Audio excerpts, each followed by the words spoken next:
like once you reach one plateau and overcome one challenge in your life, there's always a steeper mountain to climb.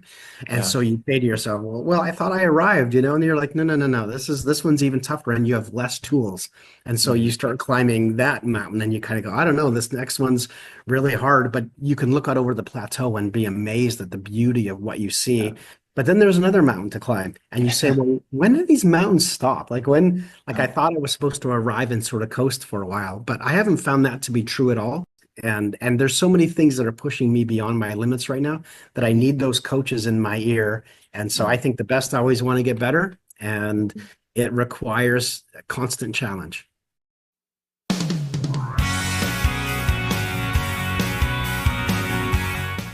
Hello and welcome to the podcast. My guest is Gary Chupik. He's a mental performance coach and founder of Elite Mindset Coaching. Gary works with high-performing teams and individuals in business, leadership, and sports. Among some of Gary's clients are Microsoft, Amazon, the Seattle Mariners, Stanford University, and the FBI. Gary is an expert at unlocking his clients' unique potential. Enjoy the podcast with my guest, Gary Chupik. All right. Gary Chupik, welcome to the podcast. Hey, thanks for having me, Michael. I want to start off with a question, which is pretty open-ended, but I think it'll get things going here. And that is just simply, what's your definition of mindset? Yeah, I think there's a standard definition, which would be a conditioned set of beliefs that drive behavior. And we can all sort of identify with that idea that if I believe something about myself, that I'm likely to enact that. And so Mhm. I think that's sort of a general definition that we can all agree on. However, for me, I want to dig deeper than that as a mental performance coach. And I'm always trying to find where exactly in this, almost like in this physics equation of where someone has developed, let's say, a maladaptive mindset where it's not helpful to them. And so I created this almost physics equation on the definition of mindset. And so for me, it comes from an experience that people have. And it could be something that we've initiated or something that has been done to us. So somehow we've participated in it, but we might not have actually sort of initialized it. And so you have an experience that you have thoughts and feelings about. So you have thoughts and feelings about that experience, and then you have a response. And that response is maybe where the magic fairy dust is because when we can choose intentionally our response to even difficult circumstances or even enjoyable ones, then we have that efficacious ability to be able to respond to things and provide an opportunity for us to grow and learn and adapt. But when our responses are out of more anger or frustration, then the options seem to close a little bit and we get really frustrated. So that response piece is crucial. Then after that, once you have an experience that you have thoughts and feelings about and that you have a response to, you create a belief about yourself.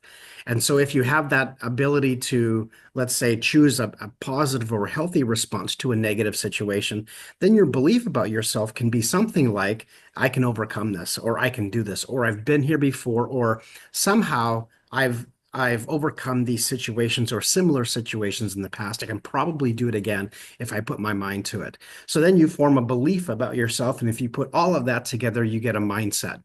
And what's really interesting to me is that when I did a little bit of work with the Seattle Mariners, Andy McKay, the mental performance coach for the Mariners, he said, yeah, but Gary, you're missing something. You're missing that last piece, which is that a new and improved mindset must result in new and improved behaviors. And I thought that was so brilliant. I wish I had thought about it myself, but he was so helpful because what he would want to see is, okay, so a player does have a new mindset, but how is that sort of, fleshing that out on the playing field or in some other way?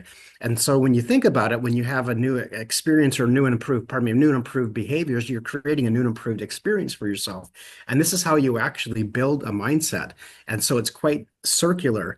And Mm. so when you create those new and improved behaviors, then you have new and improved experiences that you're providing for yourself with new and improved thoughts, new and improved responses, new and improved beliefs about yourself. And again, a new and improved mindset. So that's how you build a mindset. And to me, that's a more meaty, gritty definition of mindset. Yeah.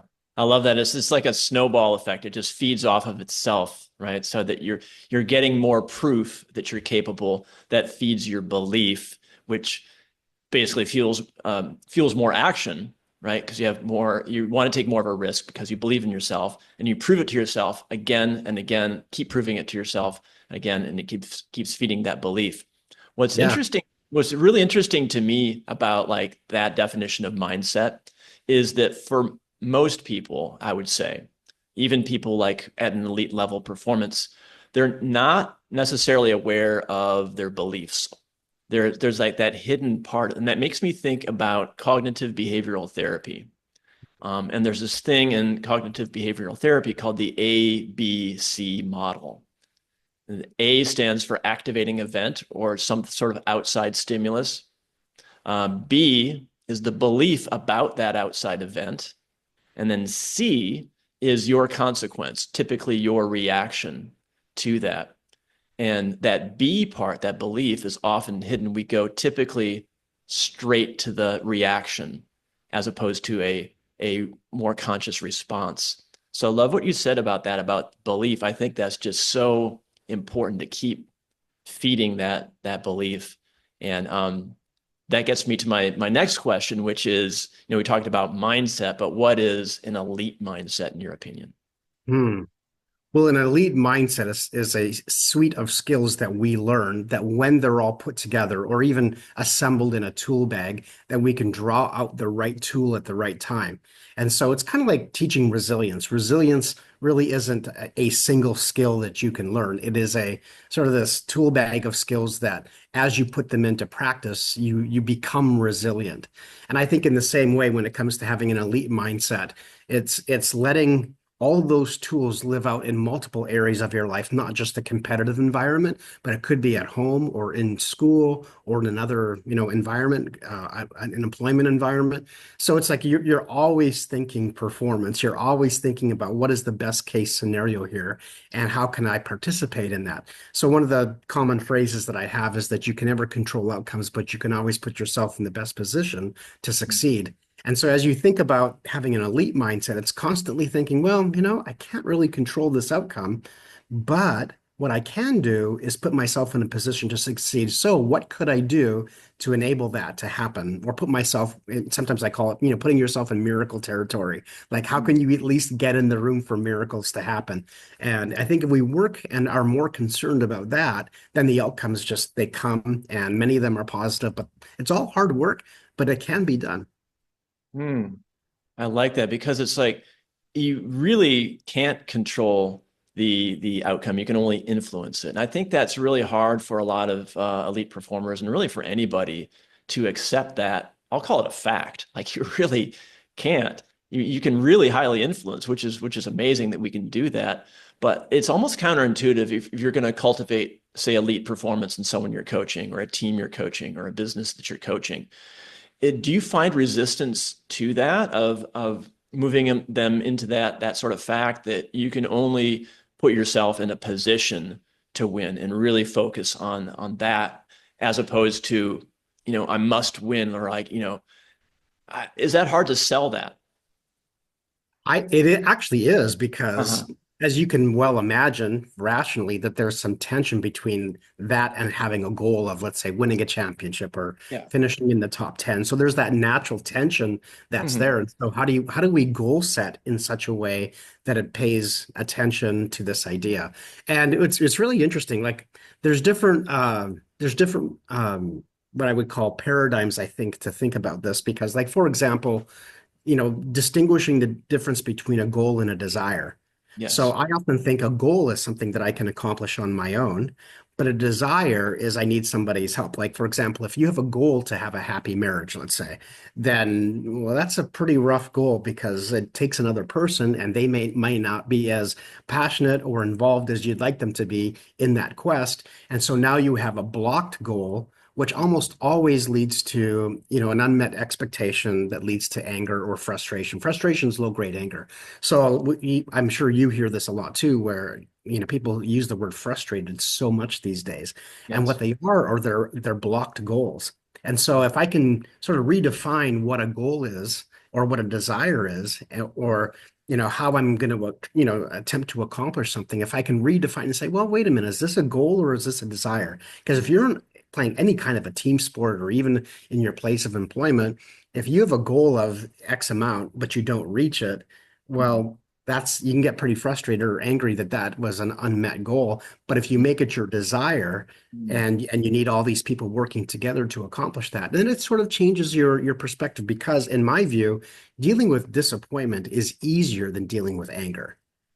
Anger is a very complex emotion, but Mhm. dealing with disappointment, that feels really healthy. Like we experience a lot of disappointment in our life.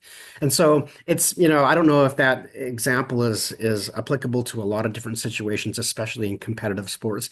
But Mhm. when it's helpful, I try to use that. And it does Mhm. affect my ability to say, okay, is this an outcome? Is this a goal or an outcome that I can control? Or is this something that I can say, man, I'm going to put myself in the best position to succeed Right. and I'll make Right. that my desire. So it Yeah. sort of changes the feel of it a little bit. Yeah. I've been really getting into this recently too, the difference between a desire or aspiration or desire and an actual goal. Hmm. Because there's so many high performers who say, my goal is to make, 10 million in my business this year. It's like, well, it could be, but first it has to be a desire. Like that is the desire that you want, right? But if you Hmm. make that, I must obtain this, maybe you will. But if you're pushing that edge, which high performers like to do is push that edge, and you fail to meet your goal, like that can be very frustrating, as you say, and Hmm. you can be really down on yourself because like I've failed because this my goal, right? But if you put it kind of outside like desire, like I really, really want to make 10 million in my business, right? What are goals, at least in my mind, are something that you absolutely like 100% can accomplish, Hmm. right?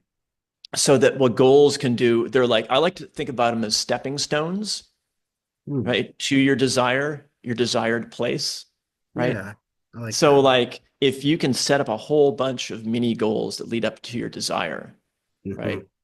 And they're Yeah, all I think it's obtainable, right? great. Oh yeah, yeah. Yeah. And then there's, I mean, we could even parse goals and what even that means. Like there are Mhm. micro goals, process Yep. goals, and outcome goals.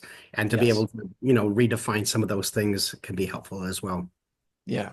Yeah. No, it's great. I love breaking down, the psychology behind all this. Let me ask you this. There's a lot of people think about mental performance coaches like yourself as, motivators or, just being positive, and this is far from the truth. And so my question for you would be like, is being positive or motivated enough to improve your performance? Hmm.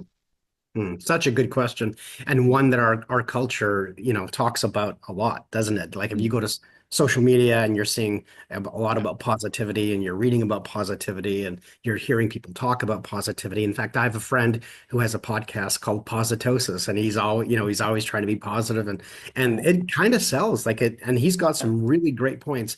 But Mhm. from an elite athlete point of view, it's a Mhm. very interesting relationship with positivity. And there's a couple sort of scenarios in my mind where that was really embedded. Like, is how important is positivity in performance?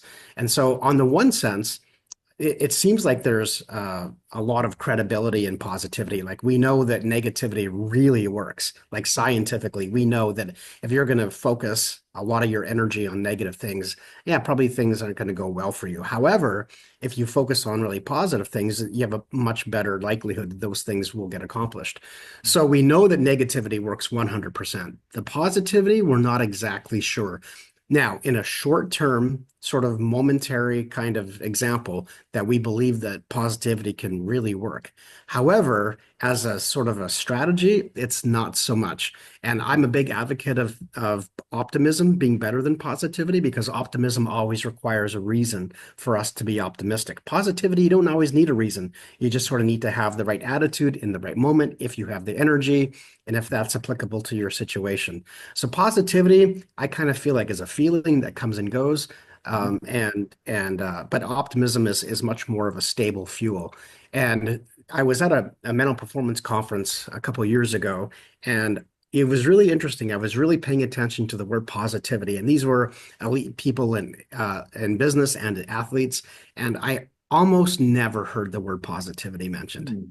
which is really shocking to me. I thought, Yeah. with this group of people, you would have thought that positivity would have been used a lot, but I don't even know if it was mentioned once, to be honest. And I was paying attention. So it just kind of, was an indicator for me that, okay, if it's not going to be positivity as a primary driver or engine, then what is it? And, they didn't talk a lot about optimism either.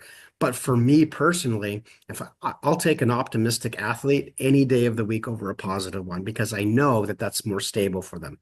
So the other example I have is working with a defensive tackle in the NFL, starting defensive tackle, and I outright asked him, how important is positivity to you? And he just laughed at me. He goes, "Man, this is my job. Like I have to show up every day, whether I'm positive or not. I got to come do my job." And so he's accessing something different than positivity. Yeah. And I would like to think it's optimism, like there's a professionalism and an Mhm. optimism about if he does well, then these are some of the other things that can happen in his life. But yeah, I feel like optimism is a better cleaning, a better burning fuel.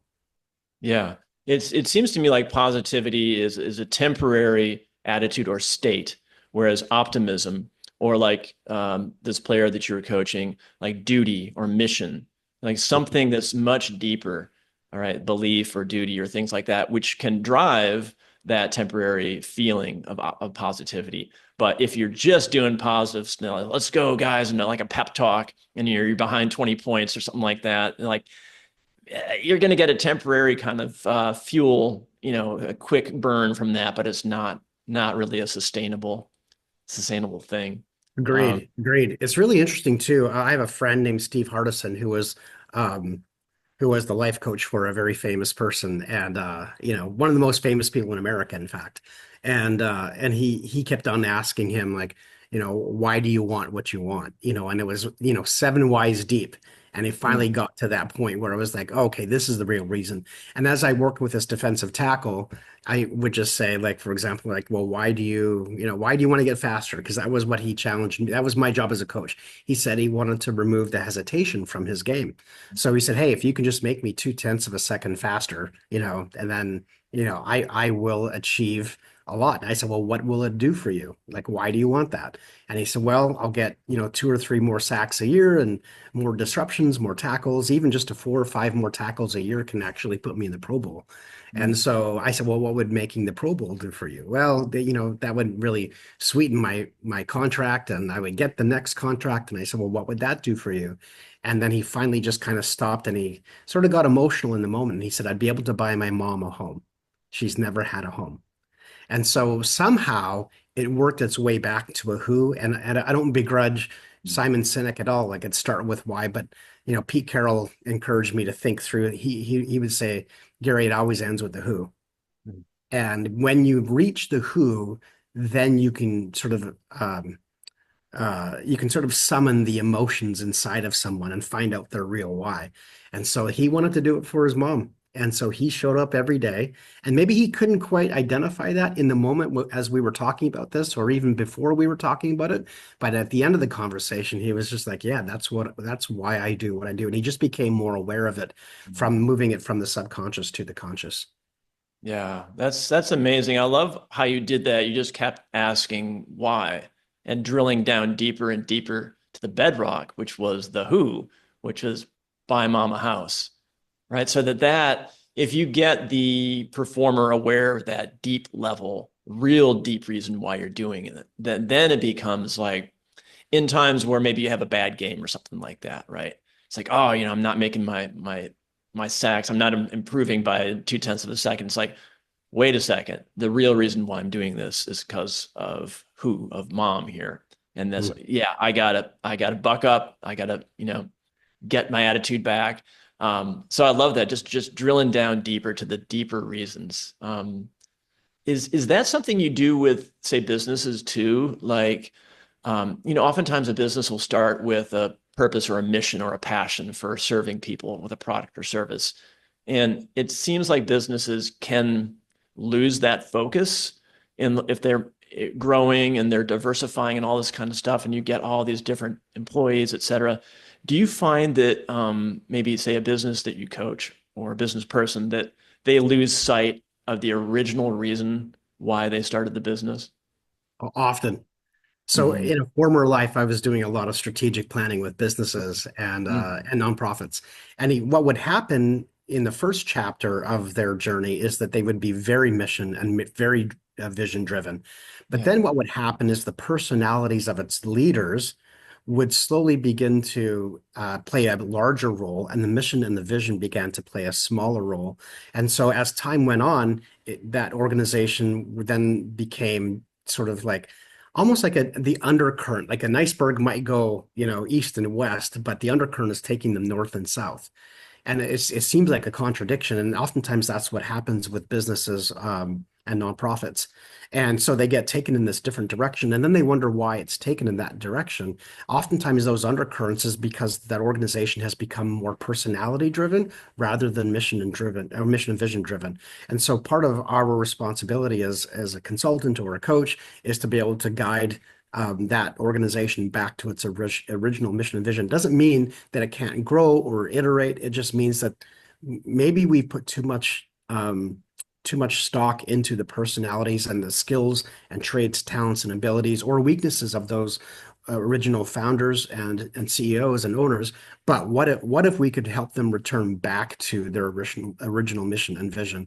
And that's challenging because it's personal, right? And to be able to share that with other people, the ability to expand your mission and your vision, that's it's not always easy to do when it's your baby. Yeah, absolutely. Yeah. So it's, do you find that that's, well, let me ask you this. So like, when you work with, say, people in business, or it could be athletes too, like what's the biggest, I would call it roadblock to high performance that you see? We talked about beliefs, we talked about things like that, vision, but like, is there like a common thing that you typically see that blocks people from getting to the next level? Yeah, I do. And it's really kind of an interesting answer. And that is that they will often report back to me that they think too much. Hmm. And in this day and age of social media and access to information, it's no wonder. Like there's a dopamine hit, there's interest, there's curiosity, and oftentimes we learn so much, but we don't actually put it into practice. But we have this stockpile of information on how to do something, but we actually don't really know how to do it because we've never experienced it. Hmm. So the idea of having too many thoughts that cloud everything, and I kind of feel like thoughts are like they're like calories.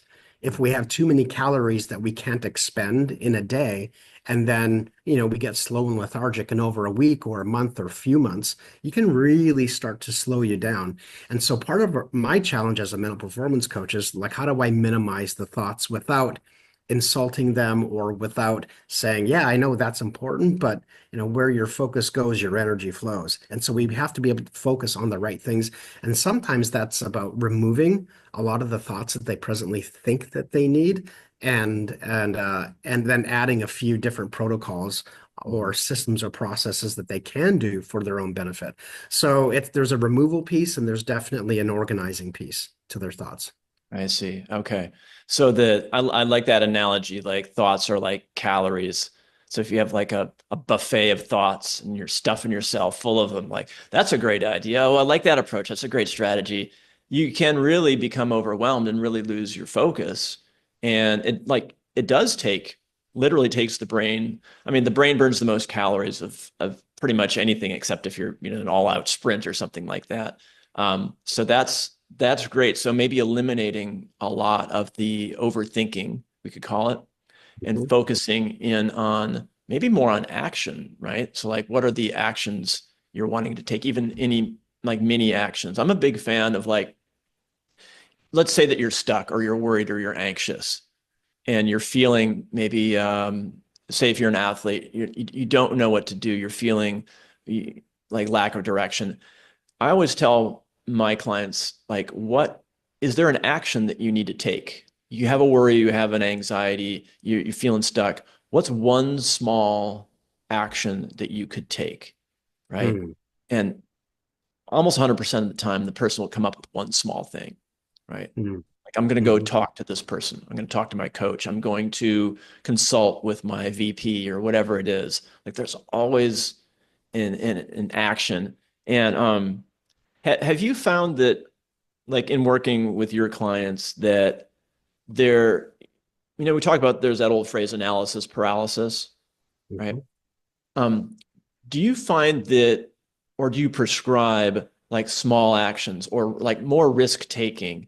Because I feel that there's so many high performers, they get to a level of success and they want to preserve it. Like they want to almost hoard it. Like they have this wealth. And they're like, okay, I don't want to, I've got this good thing, I don't want to go. But I think it does take bold action sometimes. And even if it's small, do you find that with the people that you coach, or like people who maybe they are champions, maybe they won, the championship last year, and then they come into that next season and they're like they want to almost like playing defense. Mhm. Do you find that happening a lot?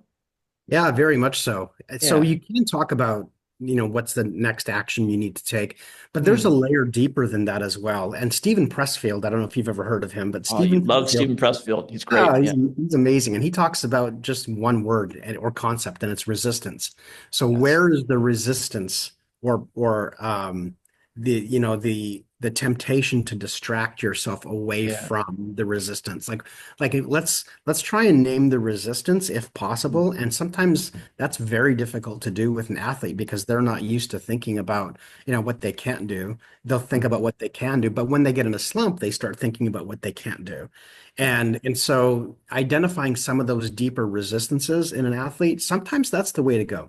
Other Mm. times it is trying to help them figure out their why. Sometimes it's a procedural issue, like there's something in their behaviors or habits or rhythms that they're missing out on, or perhaps they need a pattern interrupt. Like there's all these different ways to be able to help somebody, Yeah. but it's hard to do that without asking a lot of questions and being curious about who they are and their identity. And so the I think the most important part of helping somebody take those next steps is, and I know this sounds really strange, but I believe in something called identity-based performance.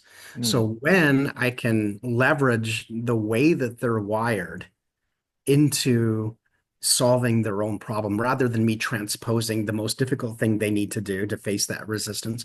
But what if I can tap into something that they're already good at and that they find, quite comfortable? What if I just sort of recruit that part of them to handle that difficult situation or to face that resistance? Because in the end, all getting over some type of fear ends up with the same strategy. It's called exposure therapy. Mm. At some level, at some point in the process of getting over a fear, is exposing yourself to the thing that you're afraid of, whether it's a small exposure or a large one. It eventually all ends up there. Wow. So I think encouraging people, and sometimes all they need is permission. Sometimes they need that encouragement from us to face that giant, whatever it is, or face that resistance. And that's the key that they need. And so I view a lot of my clients like, back in the day I don't know about you, but I had this green banana boat, bicycle, and I had, a lock on it with 4 digits, and that would lock my bike up wherever I wanted to go. And I view my clients as like just ready to be unlocked. I just have to figure out what's the right combination and what's the right strategy. And sometimes it just takes a while to figure that out. Mm. I love that philosophy because I think there's a lot of coaches, or not a lot of coaches, but it's tempting as a coach to impose something that you think is right for the person you're coaching, or they just need to know what I know, or I need to change something about them. There's something wrong there. And certainly you can add all kinds of, new tools and ideas to someone's repertoire. But what I like what you said about like unlocking, like there's something that's a strength that they already have. And let me tap into that and leverage that and ask them, like, how would you as a unique person solve this problem? Mm. Right. And there is a deep wisdom and strength in everybody. And if they can tap into that, as opposed to saying, well, Gary's gonna, fix this for me. Right. So I love that philosophy of just, what's the combination within that unique person that I can unlock and how can I do it? Right. It's so true. Like I learned this in the strangest way. I lived in Salem, Oregon for 6 years, and one of my good friends was the owner. He actually bought a golf course just outside of Salem called Oak Knoll, and his name was John McComish. And John actually won the Oregon Open in 1993. He was a professional golfer, and so he was like, Gary, just come to the golf course. My golf course is your golf course. Come play anytime. So I had this free pass to golf as much as I wanted.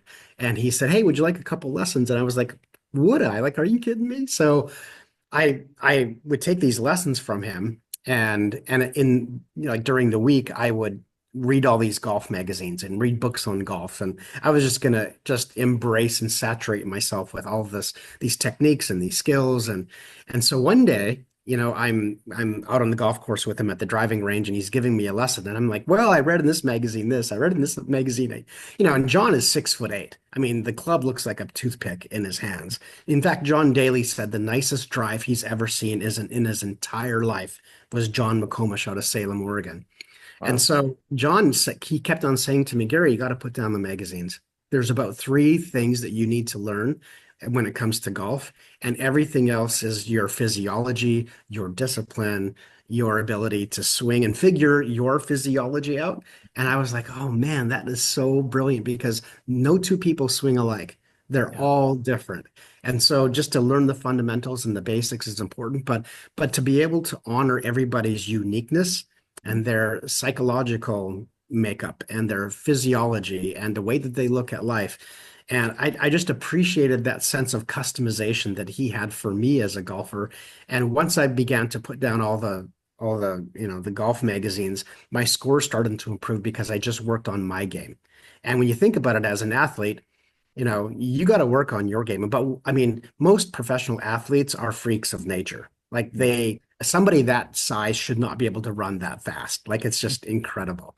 But they've tapped into and maximized the things that they're good at and their strengths. And they've mitigated their weaknesses, but they've really focused on accentuating their strengths. And I think as mental performance coaches and leadership coaches, I think that's the best thing that we can bring out of our clients as well. I think you're absolutely right. I think that a lot of high performers are really hard on themselves. I think that's a fairly common trait. And there can be this focus on the high performer to look at the areas of improvement and and discount the talents that they natural talents that they have and their unique strengths that they have. And I think that if you can focus them more on what they already have, that builds so much confidence, don't you think? Absolutely. One of my favorite examples is this young man who was a hockey player in Canada and really, really full of potential. Mhm. But he had lost his confidence. And so he went from on his new team, he went from playing on the third line and hoping to move up the line priority, but he ended up moving down because he just wasn't doing very well. So I got a phone call from his father and a phone call from him, and I was like, so what do you do best? Like, who are you? And I'm just trying to figure out, his game a little bit. And then I said, well, do you believe that you're the best and the fastest player on the ice? He goes, oh no, like definitely not. I'm like, can you tell me why you don't believe that? Because you are one of the quickest players on the ice, but you don't believe that. So I'm curious to find out that if you actually believe that, like what would it take for you to live that, like manifest that on the ice? And he said, well, I'd have to go 110% every shift. And I'd have to play with a type of reckless abandon. I said, so let's do an experiment. Let's see how this goes for the next couple games. And I want you to be the fastest player on the ice, and I want you to just act like it. So this kid, this 16-year-old kid, he just goes crazy. Like he's buying into my coaching. He's like, I'm going to be the fastest player. Well, that provided him all types of opportunities to score and to set up plays and be disruptive and get turnovers. It was so dramatic. The next couple weeks were so dramatic. He moved his way back up to the third line. 2 weeks later, he's on the second line. 2 weeks later, he's on the first line. And then he leads his team in scoring in the playoffs just because that he was tapping into his best trait and he believed it. And so it opened up his game, and he's playing at a junior level that he's so excited and he's got a bright future in front of him. Wow, that's amazing. In that story, what I noticed is that you believed also that he was one of the best, right? Absolutely. Oh And yeah. I think that's important too, is, like the person that you're coaching can know if you're BSing them, right? Just like, but if you're coming at it with a genuine vibe, and he probably picked up on that, right? Mhm. That you believed it. And then you had the courage to ask him, what would it take for you to be one of the best? Like, what would you have to start doing? Right. And then he came up with the answers himself. Right. Mhm. Have to go at it with like reckless abandon. Right. Because he's probably experienced that before. And you just reminded him of what he needed to do to be really fulfill his potential. So yeah, I love that. It, do you ever work with someone where you don't believe in them or it's like a bad fit? Like you have a client where you think you can help. And this is a tough question to ask you. I mean, I asked this to myself too, because it's challenging for me. I've come across clients where initially I'm pretty good at vetting, like good fit, right? But I have occasionally I'll, take on someone like, I'm this is not sure if I can actually help. Has that happened to you? And what did you do in that situation if that happened? Yeah, multiple times. Yeah. You and I are ambitious enough to think that we can help everybody, at least in some way. However, sometimes you do get that feeling about somebody, and then you get into the coaching process and you just kind of go, I think there are other undercurrents at work here that this is beyond the scope of how I can help someone, or if I can help them. They do need somebody, it just needs to not be me. And I've had multiple people over the years, maybe three or four I can think of like off the top of my head, where I just realized that, maybe I was a bit ambitious thinking that I can help them. And I need to swallow my pride and say, I'm not sure I'm the right person for you. But here's who I think might be, here's who I could suggest.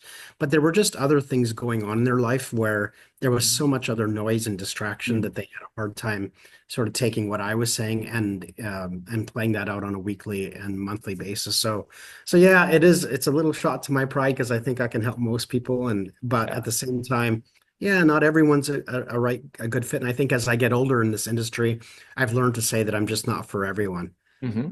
And I'm for a lot of people and I'm for the right people, but I'm not for everyone. And yeah, that can be humbling as a coach. Yeah, having that trait of humility, right? And we are enthusiastic, like we want to help people, right? But then sometimes we have to check our own ego. It's like, well, wait a second. Am I more excited about like how cool this would look if I helped this big team or something or this big client as opposed to like really focusing on am I the right fit? Am I the person that's going to help them unlock their combination? And if I'm not, I got to be humble enough to say, I don't think it's a great fit. Here's somebody else. So I think that's an essential trait for a coach. Um, and I wonder if that is a trait for like leadership, like a leader as well. So like not a mental performance coach, but like a coach on a team or a coach, CEO or something like that, where there's this enthusiasm and great intention and desire to make things work. Is that a trait that you see, say maybe among like leaders, like coaches in sports or in business, where it's not like denialism, but like there's this uh, not coming to terms with something that can't be fixed. Like maybe for like a CEO, it's like, I got to fire my VP. Like he's been here for 10 years, but he's got to go. Like, do you find those sort of situations in your coaching where people have to make a big decision like that, and they're so optimistic, maybe that they sort of like Pollyannish, right? They want the outcome, but you have to say, hey, here's the reality. Do you find that situation? Very much so. Yeah, I can think of multiple situations with people in business that I've coached that they're unwilling to make a difficult decision. Mm. And the heaviest place to be is in indecision because you're Yeah. wrestling with two things that you want and you Mhm. don't want to give either up. And so that tension is lived out in that leader's life. And we are constantly as coaches driving people toward decision making and change of behaviors and challenge. And in reality, there's too many other factors and too many other undercurrents in that leader's life where they don't make that decision because there's what will happen, like a fear of, what will happen to this person, what will happen to my company, what will people think about me? And sometimes there are financial ramifications for making a decision. And so Mhm. they stay stuck in the tension. But they are not willing to make the hard decision, have the crucial conversation necessary in order to make that decision. And so they get stuck. And so coaching essentially gets stuck because, I remember having one client and I didn't even finish 10 minutes of my session with him. And he asked me to leave the room. And I was outside of the room for 15 minutes Okay. because he was putting into practice the first 10 minutes of my coaching session with him and he Wow. couldn't wait to apply it. I mean, he was that eager. And Yeah. so of course people like that are a joy to coach. Like I don't mind, sitting around and waiting for him to take action. Like it was like 10 seconds and he was on it, right? Yeah. So Yeah. but when clients aren't willing to take that action, and sometimes you play the long game, and sometimes what people think they want in a coach, they really want a mentor or they Mm. want an advisor. They want someone that the idea of having a coach sounds great, but really in reality, they're looking for a different role in their life. And it's important for us to identify that as quickly Right. as possible and say, well, can I, can I switch hats? And is it okay that I switch hats? And if I Mhm. did switch hats, then how would they respond to that? Because now the social contract here is changing between Yeah. us, or at least the relational contract, and it's shifting, and then there can be some role confusion. So Mhm. yeah, like what people think they want and need, it can sometimes be different than what they actually want and need. Yeah. Yeah, because a coach is more like here's what you need to do, taking action, decisions, right? Mentors, it's more like let's get together and reflect on things, and it's a little slower pace. But coaching, I would think, is a faster pace. You got to be decisive. Yeah. I think so. Yeah, Yeah. it's really interesting. Coaching is a very fascinating occupation because if you think about it, Bill Belichick never played a game in the Oh, NFL. okay. Yeah, right, right. A phenomenal communicator, phenomenal coach. Like he just knew what questions to ask and how to motivate. He was just amazing. So he didn't have that practitioner piece. And oftentimes coaches have been there and done that, right? They played in the sport, they've done that, particular role before. But sometimes not, like not all the time. But I just think of Bill Belichick and the example of him not playing, but phenomenal coach, right? Hmm. Like oftentimes he'll like engage players in ways like that, like as if he's played the game, but he never has. Mm. Yeah, it's funny just how coaches are wired, right? Like there's you having that wealth of experience can be great, but at the same time, there's something about being a coach where it's a lot of instinct, it's a lot of expertise, tools. Like it's just so much goes into coaching. And speaking of instinct, I was watching a podcast that you had done in the past, and you guys were talking about instinct and trusting that. And is that something you see in your coaching where um, people are afraid to?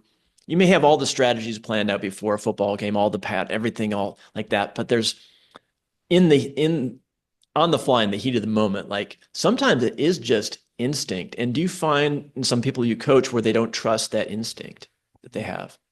Yeah, very much so. Yeah. Yeah, because they lose their confidence, and Mm. when you lose your confidence, you lose your edge. And Yeah. when you lose your edge, you're a half a second late. And in sports, it's pretty deadly to be half a second late. And I think that's really true. What we want to do is encourage players to play a certain way. And a lot of it is to trust their training and to trust their instincts.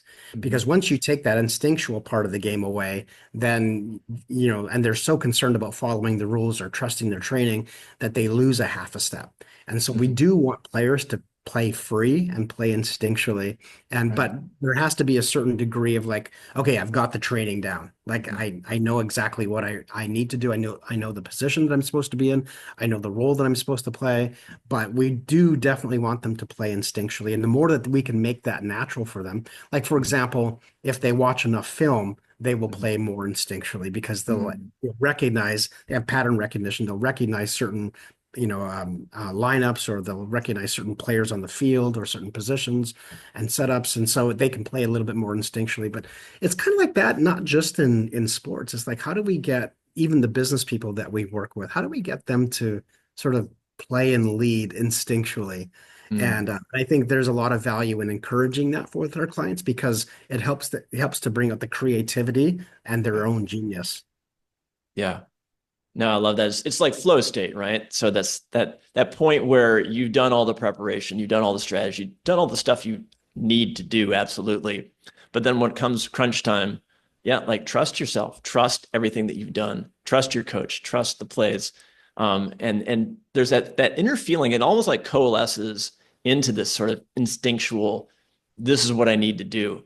And it just makes me think our bodies and are so intelligent, our minds are so intelligent. All this stuff is working in the background, but we can get into that executive part and doubt ourselves and like, well, I don't know, right? But there's trusting that whole process, trusting your preparation is huge. So I love that how you work with people. Gary, I want to ask you, in your life, was there like a coach or mentor that helped you? Hmm. Well, I've been blessed to have so many. I have so many great people in my life. And Mhm. yeah, I've had many mentors from 14 years old all the way up to the age of what I am now, which is 55. So the mentors have played a huge role in my life. And I think one of the things that was so powerful was them just saying, here's what I see in you. And I Mm, say that those are the four most important mm, letters in the alphabet, N, C, and U. And it's like when they verbalized those things in me, it mm, planted seeds that I've never forgotten. And so some of those things that, some of those seeds that were planted were almost like, huh, like they saw something in me and I don't see it in myself. And I don't even see the opportunity to manifest that or live that out in my life, but it's kind of stuck up here. And mm, and then when those opportunities arise, I'm like, oh yeah, this is what they said. This is a situation where that could apply. And then I would embrace it. So the mentoring piece has been really significant. And then the coaches along the way, I got to be honest, the best coaches I've had in my life were the ones that asked the simplest questions. mm, And that was always so shocking to me because, as a coach, we can be quite instinctual about the questions that we ask. And, we can sort of be very intuitive. And yet somehow some of the best coaches are the one that ask the most simple questions like, hey, Gary, what kind of a scenario are you looking for? Or what's the best outcome that could happen in all mm, of this for you? And just that simplicity is like, oh yeah, like what do I want? And mm, how could I craft a response in this scenario where I can, put myself in a position to achieve that. And so I've had to caution myself against trying to be, we call it in sports being too cute, right? Like don't get too mhm. cute, don't get too Yeah. instinctual. Just, be simple. And those coaches in my life have played such a huge role. And I have two coaches right now, and I've had them both for a decade Mm, because it might be great to have a new coach every now and again, and I kind of do, but my two kind of my foundational guys are mhm, just asking the who, what, why, how, and when. mhm. So the coaches have coaches. Even the best coaches have coaches, right? Absolutely. Yeah, that's the misnomer, I think, with mental performance coaching or leadership Mhm. coaching or performance coaching is, you don't have to be sick to want to get better. And the best players always want to coach. They Yes. always want. It's not like you will arrive somewhere. It's like, no, no, no. This is like once you reach one plateau and overcome one challenge in your life, there's always a steeper mountain to climb. And Yeah. so you say to yourself, well, I thought I arrived, and you're like, no, no, no, no. This one's even tougher and you have less tools. And so you Mhm. start climbing that mountain and you kind of go, I don't know, this next one's really hard, but you can look out over the plateau and be amazed at the beauty of what you see. But then there's another mountain to climb. And you say, Yeah. well, when did these mountains stop? Like I Yeah. thought I was supposed to arrive and sort of coast for a while, but I haven't found that to be true at all. And I Mhm. found that as I continue to progress in my own career, the mountains get steeper. And like, for example, I have a website that has asked me to put my game plan for life, how to live a high performance life. They have 250 million clicks a year globally in 42 different languages. And they've asked me to do a digital version of my game plan for life, how to live a high performance life. And so it's like, well, how did I get here? And how am I going to do that? And, I'm just going to have to think differently. And then I want to do these mental performance masterminds at sports, business, and mindset. And that's pushing me beyond my limits. And there's so many things that are pushing me beyond my limits right now that I need those coaches in my ear. And so I think the best always want to get better. And it requires a constant challenge. Well, for a nice simple sentence, right? The best always want to get better, Mm. right? I love that. I think that's a good note to end on here. So Gary, tell us where people can find out more about you and all the great things that you do. Well, most of my clients hang out on Instagram, so that's where I am the most. That and LinkedIn. So LinkedIn is just Gary Chupik, and on Instagram it's Elite Mindset. And then my website is Elite Mindset Nation because I want to create a nation of high performers. And by the way, I do have a gift for your listeners. I just finished my mental performance assessment. I think it's the most thorough one on the internet. And in fact, I know that it is just because I'm a research nerd, but it measures 22 different areas of mindset. And I'm getting a lot of really great reviews about that, and have a couple of different businesses wanting to use it in their businesses. So there's a code that I can give to your listeners. It's Elite 100. So all capitals, Elite and then 100, and they can take the assessment for free. And it's just a free gift I'd love to give your listeners. Well, I mean, you piqued my curiosity now. I might go do that. Yeah, go That's for it. right up my alley. So that's great. Um, Gary Chupik, it's such a pleasure to talk with you. We have so much in common. I resonate with all the stuff that you do. So everyone, check out more of Gary's stuff. It's there's just a wealth of knowledge that you have. We didn't even get to all the stuff I wanted to ask you. So check out more about Gary Chupik. And Gary, I hope to talk to you again sometime soon. And Yeah, let's do it again. been a pleasure. Thank you. Yeah, thank you.